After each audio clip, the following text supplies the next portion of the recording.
Hello and welcome to my channel. This is Lora O'Brien. I'm an Irish Draoi. I am a priest of Ireland, a pagan priest who is dedicated to the goddess Morrigan, and we do have the Dagda in this household as well. My partner is dedicated to the Dagda, so a Morrigan priest and a Dagda priest share a household here in Ireland. And that is a little bit of context because we are going to be looking at a prayer, which is a traditional Irish folklore, traditional Irish prayer that was collected and gathered in the National Folklore Collection at Dúchas. And there are quite a few of these, but I just came across this one and I got a kind of a little burst that this would be a nice simple one that could be adapted for nighttime protection and will be relevant to the Dagda and the Mórrígan. So I'm just going to show you here what we have in the original. Okay, so we are on the schools collection on dúchas.ie. I will put a link to this page directly down below and you can go and have a look yourself. So what we're actually looking at, I'm on the wrong page actually, sorry, my apologies, that is page 2 because it kind of crosses over.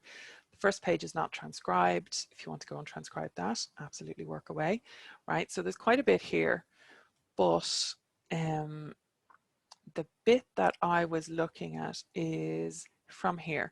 When a person is going to bed at night, they say, "Good night, God direct me for the night. God direct me for the night, all belonging to me. And if there is anyone," next page, "going to hurt or injure me, dead or alive, may God and his blessed mother protect me," right? So you can see how, again, it's a nice simple one. It is recorded in the Christian tradition, which most of our prayers and that are. And what how I have used it in the past is with a little play. I do try and keep things as close to the original tradition as possible, and figuring that whatever God or Mary or Jesus or anything, a saints or anything like that are put in, they were probably just swapped out for older gods if the prayers have any kind of history, long-term history to them, right? And if not, they were still in use by Irish people who were looking at how to protect themselves at nighttime, right? So it's still relevant as far as I'm concerned, regardless of religion, right? So the way I would change this is talking about the Dagda as the good God, and instead of his blessed mother, I would talk about his blessed wife. And his blessed wife, again, there is a precedent to this because in a lot of the mythology, there is, with the Morrigan appears a man, sometimes her husband, and with the Dagda then appears a wife. Sometimes that's Boann, in fairness, but there's an addendum a couple of places where it's like, and that woman was the Morrigan, right?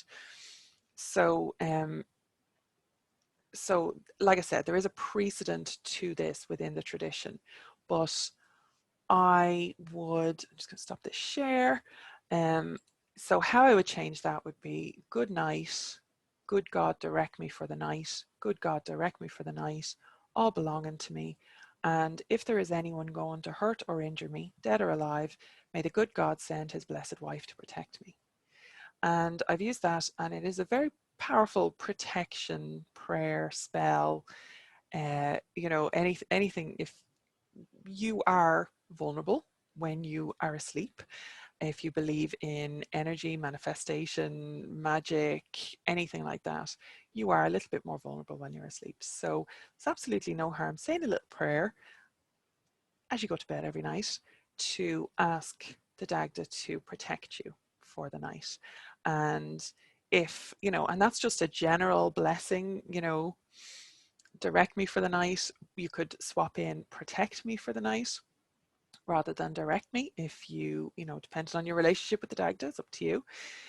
So it could be, "Good night, good God protect me for the night, good God protect me for the night, and all belonging to me. And if there's anyone going to hurt or injure me, dead or alive, May the good God send his blessed wife to protect me. So bringing that in and bringing it around to the Mórrigan as well. You could also swap in their names directly on Dagda, on Morrigan, and depending again on your relationship, how kind of general you want, how much attention you want to be bringing on yourself from those deities. And those are all just little kind of, you know, when you're looking at the folklore and when we have this body of work within the Irish cultural and folklore and heritage tradition, we as modern pagans can absolutely make use of that. And I don't think it's disrespectful. I think the more you know about the culture, the more you know about the heritage, and the more faithful you stay to what we have recorded, the more kind of on track you're going to be, and the more respectful you're going to be about it. Because what we're looking for is authentic connection to Ireland, not some, you know, neo-pagan drivel which just has gods or goddesses from our Irish pantheon swapped into it, right? So hopefully that's been helpful to you.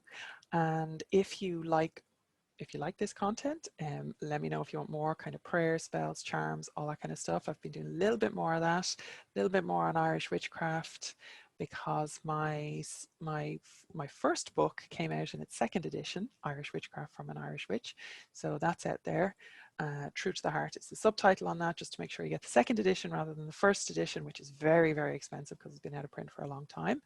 So if you have the first edition, let me know in the comments below. If you've been with me for that long, that was first published in 2004, I believe. Maybe 2005, not 100% sure.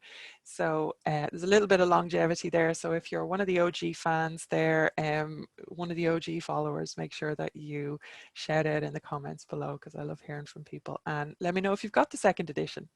So and what you think of it. It is updated and a little bit more aligned with what I'm doing now, while still staying true to the heart of the book that it was then. So it's a bit of a bridge. It's not quite what my practice is now at all, but it is very much a bridge between neo-paganism and